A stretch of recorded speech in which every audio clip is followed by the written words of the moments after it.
Ядуу аав, баян аав, Мацаг гэдэг номноос хэдэн суралцсан юмнаас зааж өгье гэж бодлоо. Тэгээ өнөөдөр та олсон орлого, ямар нэгэн цалингийн орлого, бизнесийн орлого, эсвэл хаа нэгэн газараас хин нэг нь өгсөн мөнгө ч гэдэг ч юм уу, тэгээ иймэрхүү орлого байгаа ч гэсэндээ тэрийг зөв зохистой хэрэгжилж чадахгүй байна, зөв зохистой хадгалж чадахгүй байна гэдэг асуудал дээр би жоохон ярилцъя гэж бодлоо. Энэ бол миний амьдрал дээр сурсан мэдсэн зүйлээс хуваалцж байгаа нэг хэлбэр юм. Энэ номны 200 дэх хуудсан дээр ингэж бичсэн байна. Эхлээд цалин юм уу ямар нэгэн орлого орж ирэхэд тэрийг шууд хадгаламжиндээ хий гэдэг нь одоо хаан банкнд хийсэн ч болно, эсвэл өөрийнхөө гутсан доогоороо хийсэн ч болно, юундээ хийсэн ч болно. Зүгээр орж ирсэн орлогоо шууд өөртөө хадгал. Яагаад вэ гэвэл хүний тарих ямар нэгэн зүйл рүү тэмүүлж хийж, ямар нэгэн зүйл одоо survival сэтгэлгээтэй байж, нэг юм одоо ямар нэгэн зүйл рүү давшиж байж, ямар нэгэн зүйл хоосон болох үед ч юм уу те. Иймэрхүү үед ажиллагаанд орж байгаа байхгүй.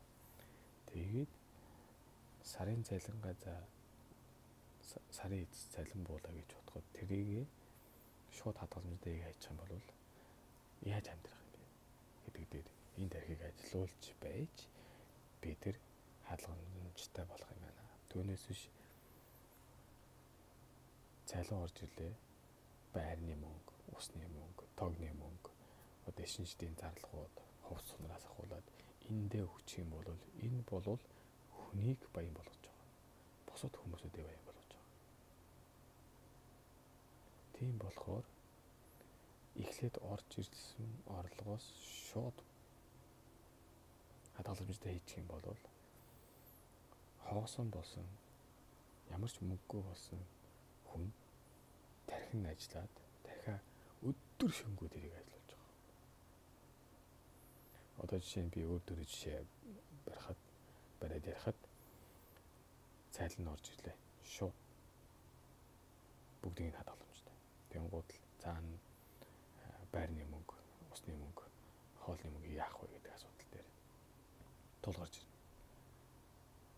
Тэгэхээр өнөөдөр би 1-ээс 5 дахь өдрөд ажиллаж байгаа бол энийгээрээ бүтэн цалингийн орлоготой хагасаа бүтэн цалин би ямар нэгэн ажил хийхгүй зүгээр гэртээ сууж байгаа бол тэгвэл ажил хийн штэ. Шөнөөр ажиллах ямар боломж байна? Интернет орчинд ямар мөнгө олох боломж байна? Бүх зүйлийг судалж байгаа. Тэгээд амьдралынхаа бүх усхар задал байнгын гардаг зардлыг хамгийн багаар нь болгох. Түрээсийн төлбөрөө хамгийн бага. Тэгжиж бид энэ ертөнцийн хуулийн эсэгээр нь хийж хүмүүсүүдийн хийдэг зүйлүүдийг дагаж биш, өөрийнхөө амьдралыг өөртөө оруулахын тулд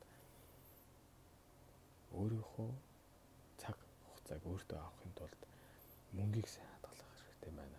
Мөнгөний төлөө ажиллаад байна. Эсэгээр нь би мөнгийг би тэр өөртөө төлөө ажиллах хэрэгтэй юм байна. Гэдэг тал дээр жоохон бодолцож үзье. Тэгээд дараа энэ Мацгийн ном 3 хоног идэхгүй байх юм бол 7 одоо хүний биений 70% нь идэгнэ гэсэн ямар нэг өвчтөй байвал. Энийг би энэ хоёр номны яг яагаад одоо цогт нь авч утсан бэ гэвэл энэ нөхөр дээр бичсэн тэр сарын зардлыг хамгийн багаар байлгах гэдэг дээр би өөртөө ч гэсэндээ хэрэгжүүлдэг. Тэгээд хоол унднээрээ бас хэрэгжүүлж болох юм байна гэдэг амьдралаа туршиж үзлээ. Тэгээд сар болгоно хоолнд би өмнө 120 мянган йен зардаг байсан бол би энэ номыг уншсанараа тэндээс дахиад би 30 мянган маныг хасч чадлаа. өдөрт нэг л хоол идэж байна. Хүний биед ерөөсөө тийм их витамин их хоолгон сэрэггүй мэй гэдгийг энэ номоос суралцж авлаа. Тэгэхээр мацаг барихаар хүний биед юу болдог вэ гэдэг талаар бас ярилцъя. Мацаг барьснараа хүн хэрүүлждэг юм байна. Энэ бол гайхамшигтай. Тэгээ өдөрт нэг хоол идэх болчих юм бол нэгсэндээ 24 цаг би ходоодоо баярлуулж гэсэн үг байхгүй.